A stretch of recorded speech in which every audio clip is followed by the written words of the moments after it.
Attorney Matibag, before you continue, I would just like to inform everyone na yung pong 18 ex-bodyguards narito po sa building na ito, nasa tanggapan po ni Senator Robin Padilla, kasama po si Attorney Baligod. Despite po yung ating pong imbitasyon sa kanila na dumalo sa hearing, mas minabuti po nilang magtungo sa opisina ni Senator Robin Padilla at doon po ay mag-monitor at mag-live din yung 18 bodyguard at magpa-press con. Yun lamang po. I just want to let everybody know na they're here in the building. Yung 18 po na yon kasama si Attorney Baligod. Pero ayaw po nilang bumabali dito sa ating hearing at nandoon po sila sa tanggapan ni Senator Robin Padilla. Continue, Attorney Mr. Chair. Matibag. Yes, go ahead, Senator Risa. Mr. Chair, for the record lang po, bagamat ito pong dinadaos natin ngayon sa pamumuno ninyo na Blue Ribbon Committee ay meeting, pero inaasahan ko rin po na iimbitahan ng chair itong 18 ex-bodyguards sa hearing kapag fully constituted na yung committee. And dapat po hindi nila baliwalain yung imbitasyon ng komite. Dahil pag ginawa pa nila po iyon, magiging subject po sila sa subpoena and show cause order at higit pa mula sa komite. Salamat po, Mr. Chair. Noted po, Senator Ontiveros, gagawin po natin yan. Pero for now kasi ang ginawa po natin ay inimbitahan lamang natin dahil ito po ay isang meeting lamang, organizational meeting po ng Blue Ribbon Committee. Kaya po hindi po natin mapapwersa yung mga yon, pero inimbitahan po rin natin gayon pa man noong pong Miyerkules para walang masabi po yung kabilang grupo, yung minority bloc na iniiwas po natin at ayaw natin sila imbitahan. So for the record po, nabanggit po kanina ng Secretary at inimbitahan po ang 18 na ito kasama po si Attorney Baligod. Subalit po hindi po sila at nagpahayag na po sila kani-kanina lamang na hindi po sila bababa rito bagkus sila po ay bisita ni Senator Robin Padilla.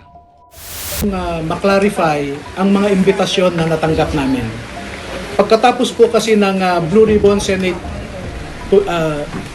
Blue Ribbon Committee hearing noong June 4, bandang alas 2:30 po ng hapon, nakatanggap po ako bandang alas 8 ng gabi ng isang imbitasyon na pinapatawag ulit kami sa Senado sa araw na ito, Lunes.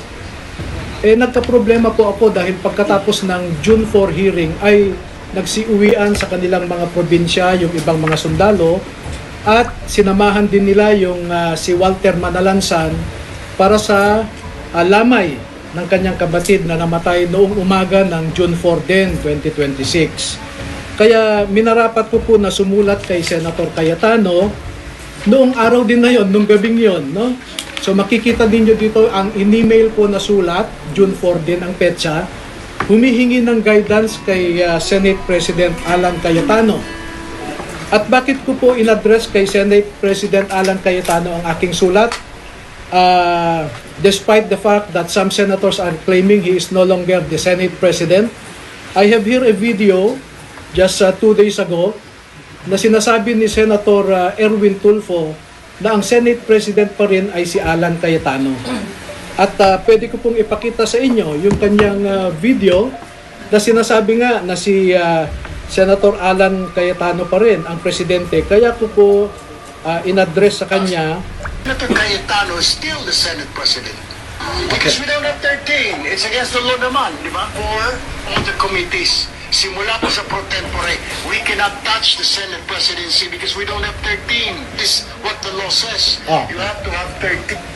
Dahil po sa pahayag din ni Senator Erwin Tulfo na yan, na si Senate President Alan Cayetano pa rin ang Senate President, so I address my letter to Senator Alan Cayetano. At sumagot naman po si Senator Cayetano noong Sabado, no? At ang sabi niya rito, if I may read for your convenience the pertinent portion of the letter. Ang sabi po niya sa second paragraph, we must clarify, however, that the hearing purportedly set for 08 June 2026 was not authorized by this office by Senator Pia Cayetano as committee person, chairperson, or by Senator Rodante Marcoleta, no? So, bakit ko po minarapat na magpunta rito para sana tanungin kay Senator Cayetano itong sulat niya, no? Dahil makikita po ninyo, hindi rin po itong rules ni Senator Robin. Ipapakita ko po sa inyo yung section 17 ng Senate Resolution number 5, which was approved on August 9, 2010, no? At ang sinasabi dito, any invitation for a witness or any subpoena should be signed by the chairman of the committee and approved by the president of the Senate. Maliwanag po dito sa section 17. Kaya po tiningnan ko itong imbitasyon, makikita ninyo rito, wala pong pirma yung nagsasabi na siya yung chairman ng Blue Ribbon Committee, wala ring pirma yung Senate President, walang approval. Kaya dyan po kami naguguluhan, no? At bakit ko po nire-raise ito? Dahil naman po sa for our safety and security, no? And we are expecting the good senators to follow their own rules.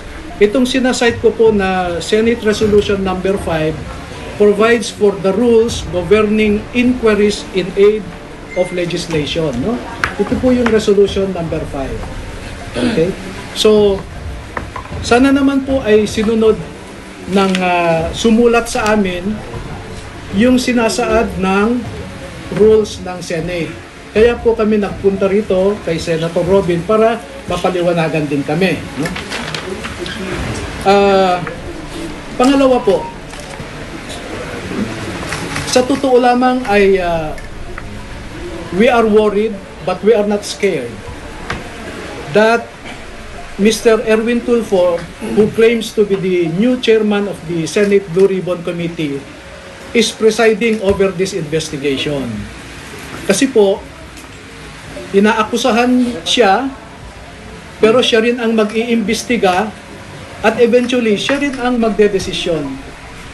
He is the accused or respondent, so to speak, but he is the investigator and the judge rolled into one. Sa isang demokrasya po ay na merong functioning judicial system ay hindi nyo po makikita yung kanyang pangyayari. Na kung sino pa yung akusado, siya pa ang mag-iimbestiga at siya pa ang magdedesisyon kung sino ang nagsisinungaling at kung sino ang nagsasabi ng totoo o hindi. Ito na lamang po ang panghuli na mensahe ko sa ngayon naman ay kay Senator Robin Padilla na isang miyembro ng Blue Ribbon Committee na pinamumunuan ni Senator Pia Cayetano at ang subcommittee chairman na si Senator Rodante Marcoleta. Na hinanap po namin sila ay wala sila ngayon, kaya bilang miyembro ng Blue Ribbon, sa kanya ko ihahatid ang aking mensahe.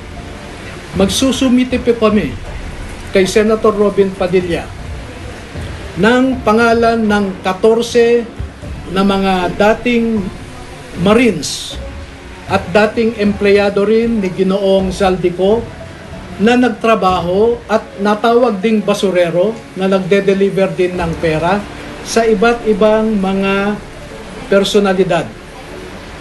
At ang pangalan ng 14 na ito ay isusumite ko kay Senator Robin Padilla at siya na po ang bahalang mag-submit sa kanyang committee, no? At itong 14 po na ito ay handa silang tumalima sa anumang sabpina or imbitasyon po na manggagaling sa Senado para magbigay din ng kanilang nalalaman tungkol sa pagde-deliver ng mga maleta na ito. So, nailabas na po namin ang 18, ipapaimbita namin ang 14 pa, at kung hindi pa ho kayo kontento, ay meron pa pong 7 na handang magtestigo rin.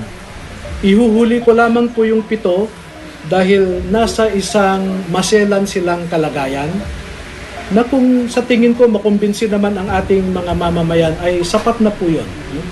So yan lamang po at maraming salamat sa inyong lahat. Sir,